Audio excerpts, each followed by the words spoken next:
gracias a todos los que hacéis y a todas cuantos hacéis posible estas jornadas que, como bien decía Carlos esta mañana, sobre todo, además de la sabiduría, que hay mucha y abundante, por eso además estamos en un centro universitario, pues una ocasión importante de encontrarnos, ¿no? De vernos a la cara, además ahora ya casi sin mascarillas, pues qué mejor ocasión que juntarnos para reflexionar. Y esta tarde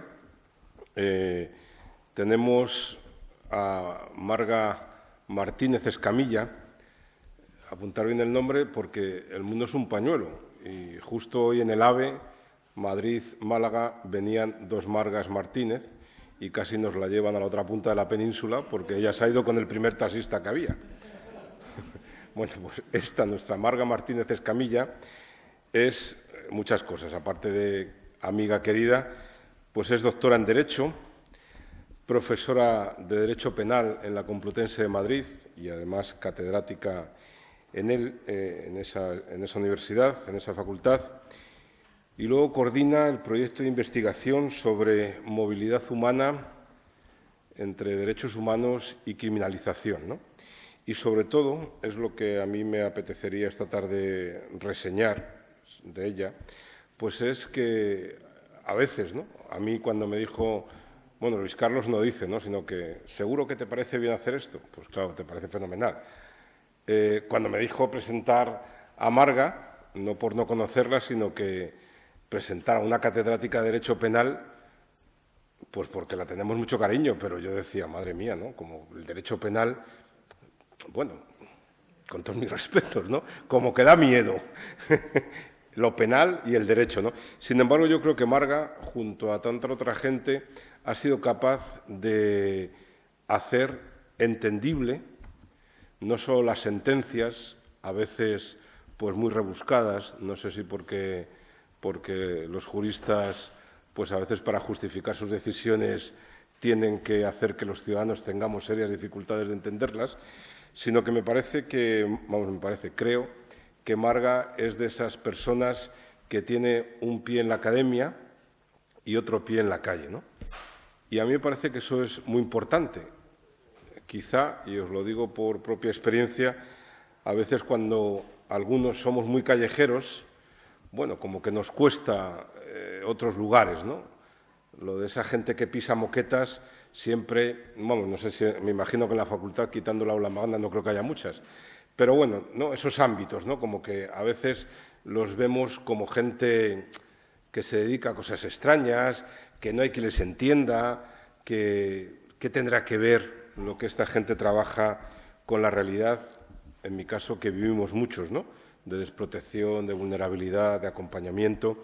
Bueno, pues yo creo que tenemos la oportunidad no solo de tener esta tarde entre nosotras a una persona que sabe mucho de derecho, que también, sino además que ha pisado y que pisa mucha calle, ¿no? Javi y yo somos amigos, creo que se ha notado un poco, Javi, y bueno, y muchas gracias a los organizadores por haberme invitado y por el entusiasmo y el esfuerzo que hacen posible que esto siga año tras año. Y bueno, aunque estas jornadas tratan de las migraciones, en el tema que yo quiero plantear aquí hoy, la extranjería no es el tema central, ¿no? El tema que yo quiero plantear trata pues de otras realidades y de otras fronteras que muchos de los que están aquí conocen muy bien, que son pues las fronteras de la exclusión social, de la pobreza, de la vulnerabilidad, de la trata de seres humanos.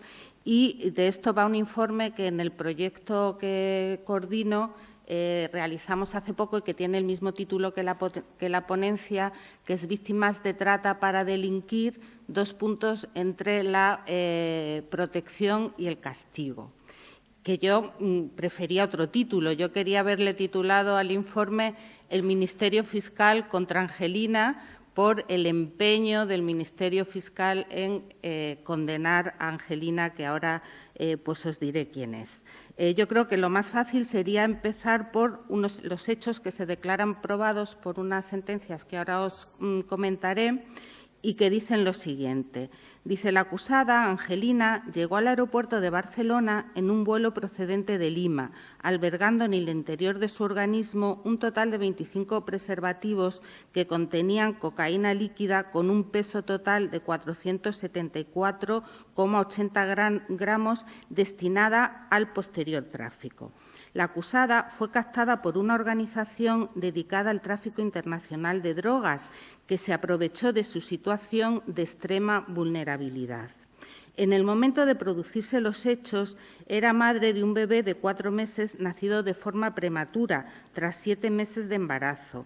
Residía en un barracón de zinc en uno de los arrabales de Lima junto a su madre, 2 hermanos y otras 2 personas, siendo los únicos y escasos ingresos los que aporta la madre. Tal situación de pobreza y necesidad le llevó a insertar anuncios solicitando trabajo de forma urgente. A través de los mismos fue contactada por una organización que le ofreció la cantidad de 4.000 euros a cambio del transporte de la sustancia. Le facilitaron la obtención de transporte y el billete de avión. Después de suministrarle la medicación para facilitar la ingesta y el mantenimiento de las bolas en el interior de su cuerpo, estas fueron ingeridas en presencia de quienes le habían captado, transportándola al aeropuerto y diciéndole que a la llegada al destino la estaría esperando una persona. Bien, estos son supuestos bastante frecuentes de la jurisprudencia penal y el fiscal pedía para Angelina una condena por un delito de tráfico de drogas con una pena de 5 años de prisión y 130.000 euros de multa. Y llama mucho la atención, o sea, que esa pena, esa acusación del fiscal, esa solicitud de pena, sería la misma que me correspondería a mí o que nos correspondería a cualquiera de nosotros, pues si nos vamos a Perú y traemos 500 gramos de cocaína para construirnos un chalet o comprarnos un coche último modelo, ¿no? Y, desde luego, esto es algo totalmente contraintuitivo, porque es obvio que Angelina no merece el mismo reproche que pudiéramos merecer nosotros. Sin embargo, o sea, el Ministerio Fiscal para nada refleja ese menor reproche que merece esta mujer en consideración a sus circunstancias particulares. O sea, ella es pobre, ella es una persona muy vulnerable, tiene 21 años, una organización ha interferido en su vida, ¿no? Ha irrumpido, ¿no? y le ha planteado este transporte. Bien, a pesar de esta acusación del Ministerio Fiscal, la sección tercera de la Audiencia Provincial de Barcelona absolvió a Angelina. Luego voy a mantener de momento un poco la intriga, luego os contaré cuáles eran las razones de esta solución. El fiscal recurrió en apelación, manteniendo su misma pretensión, y el Tribunal Superior de Justicia de Cataluña, en una sentencia de 2 de noviembre de 2021, rechazó el recurso, ratificó la sentencia de instancia y, además, apuntaló los argumentos de la sentencia de instancia. Y, bueno, pues de nuevo el Ministerio Fiscal recurrió en casación ante el Tribunal Supremo, que ha admitido el recurso, y está pendiente que el Tribunal Supremo pues dicte sentencia. Y estas 2 sentencias son muy importantes, son pioneras, ya os contaré un poquito más tarde por qué, pero ahora lo que me gustaría destacar es que da gusto dar a conocer 2 sentencias que son valientes, que son empáticas con la situación de pobreza y de vulnerabilidad de una persona, porque eso no suele ser lo más frecuente. Y quizás plantearéis que si el Ministerio Fiscal pedía una pena, ¿no?, que nos hubiera correspondido, sería la misma que nos hubiera correspondido a nosotros si el derecho penal no tiene mecanismos o no tiene herramientas para adaptar la pena a el menor reproche que le corresponde a cada persona, pues en función de determinadas circunstancias. Y, efectivamente, el derecho penal sí tiene esos mecanismos, o sea, todo es mejorable, se puede mejorar, pero el derecho penal actualmente tiene herramientas para adaptar la pena al menor reproche que una persona merece por una conducta que ha realizado y que está prohibida. Y una de estas herramientas es lo que se llama la eximente de estado de necesidad, que dice que una persona queda exenta de pena o se puede eximir cuando actúe en estado de necesidad para evitar un mal propio o ajeno, ¿no? Pues infrinja, lesione un bien jurídico o infrinja un deber, y pone como uno de los requisitos para eximir de pena que el mal causado no sea mayor que el que se trata de evitar, ¿vale? O sea, dice, el que en estado de necesidad actúe para evitar un mal propio o ajeno, pues se le eximirá de pena si el mal causado no es mayor que el que se trata de evitar. Y estos casos, como el de Angelina, son frecuentes, y también la alegación de las defensas de estas personas acusadas normalmente alegan que actuaron en estado de necesidad. Muchas veces no se puede probar, ¿no? Es un problema de prueba, pero en otras ocasiones sí se puede probar que realmente ellos actuaron por una penuria económica y por unas necesidades acuciantes de solventar, pues, necesidades básicas acuciantes. ¿Y qué es lo que pasa? Que, según la jurisprudencia del Tribunal Supremo, el estado de necesidad prácticamente y de forma general viene a decir que en los delitos de tráfico de droga no se puede aplicar el estado de necesidad, porque entiende que los males que causa el tráfico de droga pues son elevadísimos y hay una gran desproporción entre los males que causa el que trafica con droga y los males que intenta evitar, que muchas veces ni los tiene en cuenta, ¿vale? O sea, esta jurisprudencia, por una parte, maximiza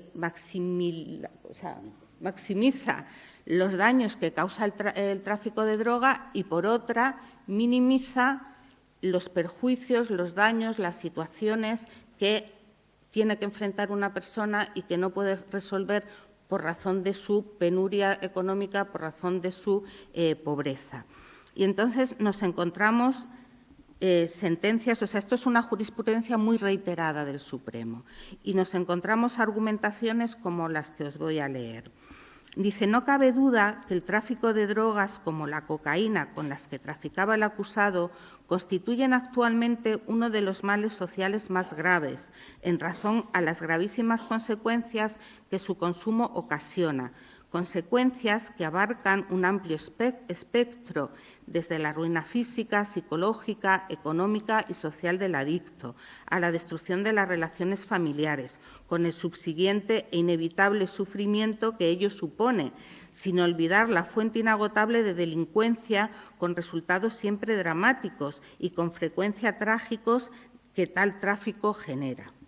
La desproporción entre los intereses enfrentados en el caso de autos, que también era un supuesto de pobreza severa, se muestra tan evidente y abrumadora que no precisa mayores comentarios para poner de manifiesto la primacía que ha de otorgarse a la salud colectiva sobre una particular situación de dificultad económica que en ningún caso permitiría justificar una agresión a la salud de la comunidad de la gravedad y consecuencias como las que supone el consumo de sustancias tan nocivas como aquellas con las que traficaba el acusado. Bien, de esta forma de argumentar, ¿no?, del Tribunal Supremo, creo que hay que destacar que es una forma muy peculiar de valorar los daños, o sea, los males que están enfrentados, porque, por una parte, como decía, maximiza los daños del tráfico de drogas y, por otra parte, minimiza los de la pobreza. Pero es que, además, a la hora de ver qué daños ha causado esa persona, en concreto qué daños ha causado Angelina, no tiene en cuenta la conducta de Angelina, o sea, no tiene en cuenta la concreta en qué ha consistido su conducta, sino que lo que le imputa es todos los males que conlleva el tráfico de drogas a nivel global. O sea, no tiene en cuenta que esta señora es el último eslabón de la cadena y lo que ha hecho ha sido tratar de introducir en España 400 y pico gramos de droga que, bueno, pues es una cantidad importante, o sea, pero no tiene tampoco ninguna influencia en el mercado de la droga, ni en el precio, ni en la oferta. O sea, ella ha introducido esa cantidad que equivaldrá a X dosis y que llegarán a X personas, pero no tiene la culpa de todos los males que, como decía, a nivel global puede conllevar el tráfico de drogas, que si os habéis fijado en lo que os he leído, parece que es lo que se imputa en estos casos, ¿no?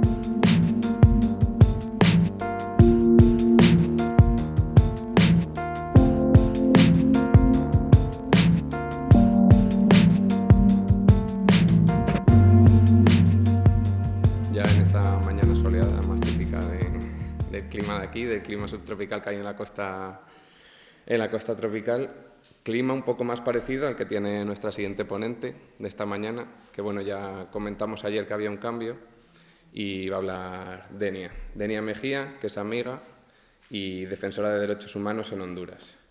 ¿Vale? Ella, Denia, nos va a hablar no solo de las caravanas de migrantes en Estados Unidos, o sea, en Honduras, que van direcciones México y Estados Unidos, que ha ido acompañándolas, que ha ido trabajando con ellas, sino también un poco de la situación compleja y complicada de los derechos humanos en su país, en Honduras. Yo un poco, como muchos sabéis ya, como protector de la naturaleza y un poco como introducción, voy a relacionar esos derechos humanos con, al final, la conservación de los ecosistemas. ¿Vale? O sea, que son hechos que siempre van de la mano. Y allí en Honduras lo saben muy bien. O sea, como una protección de la naturaleza, del sistema natural que tienen, va de la mano de la protección y de que sea efectivo los derechos humanos, ¿vale? Bien lo saben en Honduras, bien lo sabe el pueblo indígena Lenca, que ya tuvimos el año pasado a Laurita, antes del COVID justo, no fue el año pasado, a Laurita Zúñiga, y toda la gente del COPIN. También el COPIN es un organismo internacional de los pueblos indígenas de allí de Honduras que también trabaja mucho de con ellos, ¿vale? Otro año para las jornadas, no está aquí Luis Carlos, pero se lo quería decir, que podría ser las migraciones ambientales o las migraciones climáticas, que ya es un tema que está siendo debatido y podría ser introducido dentro de la ONU, que todavía en el ACNUR no está introducido. Bueno, esa relación también entre naturaleza y conservación del medio natural lo sabía bien Berta Cáceres, ¿vale? Que intentamos siempre homenajear desde las jornadas, porque fue asesinada brutalmente en 2016, ¿vale? En un juicio donde todavía se busca la responsabilidad intelectual, que también lo sale mucho de mí. Por eso voy a terminar la introducción un poco con un manifiesto que leímos aquí hace 3 años, el día que estaba Laurita Zúñiga, que es la hija de Berta, estaba Denia y estaba Gonzalo. Gonzalo, también un amigo mío de la Fundación de la Abogacía, que estuvo allí en Honduras, en Tegucigalpa, siguiendo un poco el juicio a Berta Cáceres. Vale, el manifiesto se llama Me lo dijo el río, porque era una de las frases que ella usaba para manifestar sus condiciones más profundas, ¿vale? Y es un poco de esa relación entre naturaleza, derechos indígenas y derechos humanos, ¿vale? Te lo voy a leer porque no me lo sé. Empiezo el manifiesto, ¿vale? Primero, reclamamos de los poderes públicos su compromiso con un planeta habitable y sostenible. El cambio climático es una realidad demostrada suficientemente. Las tesis negacionistas carecen del menor respaldo científico y encubren el intento de enriquecimiento de los intereses contaminantes y de mantener la brecha de la desigualdad. Tercero, los poderes públicos deben garantizar el cumplimiento de la Declaración de las Naciones Unidas sobre Derechos de los Pueblos Indígenas de 2007, como Convenio 169 de la OIT, de la Organización Internacional del Trabajo, sobre Derechos Indígenas. 4. No obstante, hemos de reconocer que, aun valorando los textos y declaraciones internacionales relativas a la conservación de ecosistemas y de recursos naturales, nada se conseguirá si al mismo tiempo no se protegen urgente y eficazmente la vida y los derechos esenciales de las personas y comunidades que defienden con su vida la cultura, bienes globales de los que la humanidad entera se beneficia: los ríos, los bosques, los suelos y los mares. Nos adherimos a esa sabiduría indígena que subraya que ni las aguas de la tierra nos pertenecen, ni las aguas ni la tierra nos pertenecen, sino que somos nosotros los que pertenecemos a ellas. Y asimismo pedimos a la comunidad internacional un compromiso real contra la impunidad de la que vienen gozando las estructuras organizadas que atentan contra la vida y la integridad de las personas y las comunidades que defienden esos bienes globales y comunes. Y ya el sexto y el último, en reconocimiento a su deseo de vivir en un planeta justo y habitable, clamamos justicia para Berta Cáceres. Y con este manifiesto pues ya doy paso a Denia. Yo quiero un poco contar y empezar aquí lo que pasa en Honduras en un contexto histórico, ¿no? O sea, nosotros los países de Centroamérica hemos venido caminando de opresión tras opresión desde el tiempo de la conquista hasta estos tiempos, ¿no? Cuando decimos que venimos de opresión en opresión, nos referimos a que hemos sido despojados y desplazados a través de los siglos. Hemos tenido desplazamientos externos, pero también desplazamientos internos. Desplazamiento entre países vecinos, el caso, por ejemplo, Nicaragua, que tiene mucha migración hacia Costa Rica. O sea, más de 1 millón de nicaragüenses desde los años 60 viviendo en Costa Rica y que es una frontera que cruzan. Salvadoreños en los años 60, 70 viviendo en Honduras. Entonces, que se iban a estas repúblicas bananeras, cuando fuimos repúblicas bananeras. Entonces, siempre hubo un flujo de movilidad buscando mejores condiciones de vida, ¿no? Entonces, por eso para nosotros siempre es importante estos espacios. Como decía Berta Cáceres, que es imposible no citarla y no recordarse de ella cuando iba a reunirse con el Papa, entonces dijo algo así como, creemos que es importante los debates mundiales y que hay que participar de ellos, porque estos hay que relacionarlos con las grandes problemáticas que tiene el mundo, como la guerra, las injusticias y las violaciones a los derechos humanos. Honduras, a través de, en los años 50, cuando hay, digamos, un respiro político, social y económico en aquel país, en aquellos países, cuando se miraba que realmente íbamos a salir, bueno, digo íbamos un poco de la historia, yo no había nacido, pero no podemos hablar de lo que nos ha pasado sin antes hablar de Estados Unidos. O sea, nosotros hemos sido víctimas y hemos sufrido la injerencia desde esa época, bueno, de mucho antes, pero así como muy notoria, de Estados Unidos, ¿no? Entonces, somos países realmente ricos en recursos naturales, como nos llaman desde el sistema, pero nosotros decimos en bienes comunes, ¿no? Tenemos una riqueza de bienes comunes que Centroamérica en general, que quizá tal vez solo la podemos encontrar en África, pero ni la tiene Europa, ni la tiene Estados Unidos, ni el Norteamérica, ¿no? Entonces, hemos sido víctimas como país de esos despojos de nuestros recursos o de nuestros bienes. Eso nos ha llevado a guerras entre países, nos ha llevado a invasiones, de estas invasiones suaves que no se notan. Ahora hablamos de invasiones, por ejemplo, la de Ucrania, porque hay bombas, pero nosotros tenemos unas invasiones que son mucho peores porque nadie las ve, donde hemos sido despojados y despojadas de todos nuestros recursos.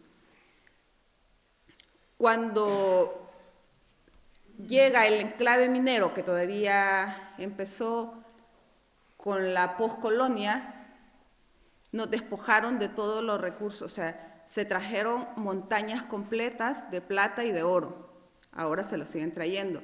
Luego llega el enclave bananero, que nos convierten en república bananera, y cuando ya no podemos, o el banano ya no es el negocio número 1, entonces nos dejan con todos los problemas que las transnacionales del banano recogieron hasta los rieles, o sea, ni siquiera se dejaron hasta los rieles de los trenes que ellos mismos habían instalado para movilizar el banano hacia el puerto. Entonces, nos dejan a nosotros con más pobreza, con más de 300.000 salvadoreños en el país, que generaba un problema. O sea, no era aquí la solidaridad, o sea, dos países o dos pueblos hermanos, pues luchando por un pedazo de tierra para comer. Que esto es una de las causas de la guerra que tuvo Honduras con El Salvador en 1969. Luego, en los años finales de los años 80, inicios de los años 90, cuando se implementa o se profundiza el modelo neoliberal, viene un tercer enclave, que es el enclave maquilero. Entonces llegan estas grandes maquilas que van a generar, dicen ellos, ellas, mano de obra barata, pero al final lo que nos dejan también es enfermedades, porque sí lo tenemos documentado, y al final quienes más pagan caro la factura son las mujeres. Entonces, junto a esto, en los años 90, cuando se profundiza el modelo y se echa atrás o se echa al cesto de la basura una reforma agraria que hubo, entonces también entramos en un conflicto de tierras, porque los campesinos de Laguán, que aquí estará Luis Carlos, que conoce bien, en la zona de Laguán, que es el norte de Honduras, es el valle más fértil que tiene Honduras, entonces son despojados porque entran las transnacionales de las palmeras, y ahí entran en juego ya las familias palestinas que se han afincado en Honduras como dueñas de miles y miles de hectáreas de tierra que eran para los campesinos, de los campesinos para cultivar, y son despojados a través de una reforma, de una ley de modernización del Estado, que así se llamó, que es donde empieza las violaciones más profundas de los derechos humanos en Honduras. Y todo esto al lado con las guerras, los conflictos armados que se vivían en esos años en los países vecinos, que si bien es cierto, Honduras no tuvo un conflicto armado declarado, pero también hubo resistencia. Honduras fue digamos, la plataforma o el patio que sirvió tanto a Estados Unidos para atacar a Nicaragua, a El Salvador, a Guatemala, pero también era el refugio para los compañeros y las compañeras del FMLN, del FCLN y del PRG de Guatemala. Entonces, por un lado el pueblo hondureño estaba apoyando el conflicto salvadoreño a los compañeros, y por otro lado también Estados Unidos tenía en Honduras instalando la base militar, una de las bases militares más grandes que hay en Latinoamérica, la instaló en el corazón de Honduras, o digamos en el corazón de Centroamérica. Nosotros somos el centro de Centroamérica, Honduras, y en el centro de Honduras instalan, en un valle precioso que tiene Honduras, instalan Estados Unidos una base aérea, una de las más grandes de Latinoamérica, ahora superada solo por una de Colombia. Y siempre han negado que existe esa base. Lo que dice Estados Unidos es que no hay bases militares, sino que lo que hay es un pelotón o una operación o fuerza de tarea. Yo no entiendo muchos términos militares, solo sé lo que esto trae.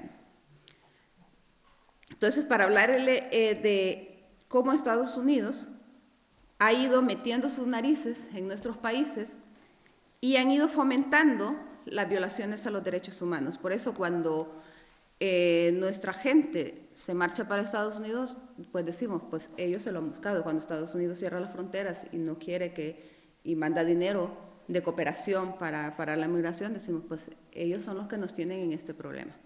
O sea, que es como la desgracia, ¿no? Estar tan cerca de ellos. Con la base militar se profundiza en Honduras, con la base, el militarismo, que en los 70 ya habíamos, 70, 80, cuando Latinoamérica estaba viviendo todas las dictaduras, en Sudamérica, en Centroamérica, se profundiza la militarización. Digo esto porque muchas veces hablamos de violencia, de migraciones, pero nos olvidamos lo que trae la militarización del Estado y de la sociedad también, que tiene mucho que ver con ello. Cuando empieza la profundización de la militarización con la base aérea de Palmerola, que ahora mismo hay un aeropuerto allí, también se fortalece la militarización, las Fuerzas Armadas en Honduras, el Ministerio de Defensa y el Ministerio de Seguridad, que dependían los dos de las Fuerzas Armadas, se fortalecen, y eso conlleva a la represión en aquel momento más a los campesinos y a los maestros, que eran como las organizaciones que estaban luchando más en contra de ello. A partir de esto también, nosotros tenemos, cuando llega a la base militar, tenemos registrado cómo las enfermedades, las ITS o las infecciones de transmisión sexual, subieron, tal vez eran casi inexistentes, con la llegada de los militares estadounidenses, porque llegaron también a cosificar, y es terrible decirlo, porque hasta me cuesta decirlo, pero a usar a las mujeres, ¿no? Entonces ellos llegaban en la ciudad donde está la base militar. En aquellos años podíamos encontrar, pero cientos de jóvenes embarazadas por militares estadounidenses, porque pareciera que llegaron a eso, a abusar de las chicas y a cosificarlas, y ahí están de irresponsables, o sea, hay niños, hijos de norteamericanos, pero que nunca fueron reconocidos. Y también eso trajo muchas enfermedades, incluso VIH. Los índices donde están los militares estadounidenses son alarmantes. Luego, cuando la militarización se profundiza, empezamos a ver también que hay en el país una militarización, porque nosotros lo hemos caracterizado, no solo la militarización, no solo los uniformados, sino que también la militarización privada. Se crea una ley donde cada hondureño puede tener 5 armas. Entonces, en una familia hay 5 personas, pueden haber 25 armas. Y se empiezan a crear también empresas de seguridad privada. ¿Por qué estoy contando esto? Porque para entender un poco cómo se va generando la violencia. Entonces, al lado de la militarización, de la creación de empresas privadas de seguridad, también va acrecentando la violencia, el crimen organizado. Entonces empieza el narcotráfico, que es crimen organizado junto con las maras, a acrecentar, y parecía, yo quiero estar segura, que fue una política desde el Estado de generar violencia para que hubiese más demanda de esta seguridad de las armas.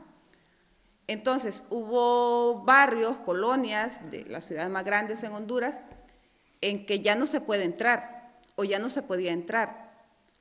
Fue necesario cercarlas, hacer las grandes cárceles, para contratar a estas empresas de seguridad privada que nos cuidaran. Estas empresas, los dueños casi siempre han sido coroneles del ejército. Entonces, si vemos, ahí hay todo un círculo.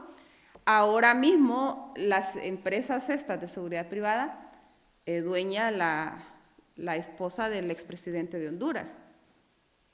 El mismo expresidente, dueño de empresas de seguridad privada, ¿no? Entonces, por eso las personas que han estado por allá ven que en cualquier tienda, en cualquier cafetería vamos a ver un hombre armado cuidando, pero o sea, que a veces da miedo. Nosotras que estamos allá, nos da miedo muchas veces hasta entrar a algún lugar que pensamos que se puede disparar un arma de esas. Entonces, todo esto, la inseguridad que nos vendieron y que nos crearon, nos llevó al 2009, cuando ya era, en el 2006, digamos, ya Honduras era como un sin vivir, la violencia estaba disparada, caminábamos en las grandes ciudades, bueno, yo soy más de un pueblo, pero me he movido en las ciudades más grandes, entonces que no podíamos caminar seguras por la violencia común, la mal llamada violencia común. Pero luego que llega un gobierno que no era un gobierno, digamos, del pueblo, socialista ni nada de aquello, pero sí con intereses diferentes, o por lo menos se rodeó de gente diferente, y que se hizo un gobierno diferente, el gobierno de Manuel Zelaya Rosales. Pero esto trajo, que muchos de aquí lo saben, pero otros tal vez no, u otras no, que en el 2009 hubiese un golpe de Estado, ¿no? Entonces, quería llegar hasta allí, porque del 2009 para acá también hay un corte del antes y del después.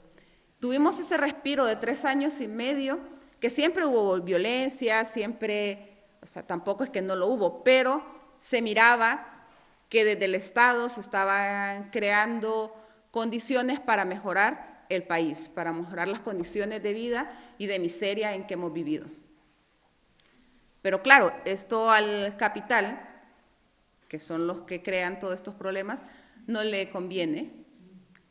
El modelo neoliberal no le conviene. Las grandes empresas transnacionales que están sobre nosotros, porque también había vetas sobre muchas concesiones, sobre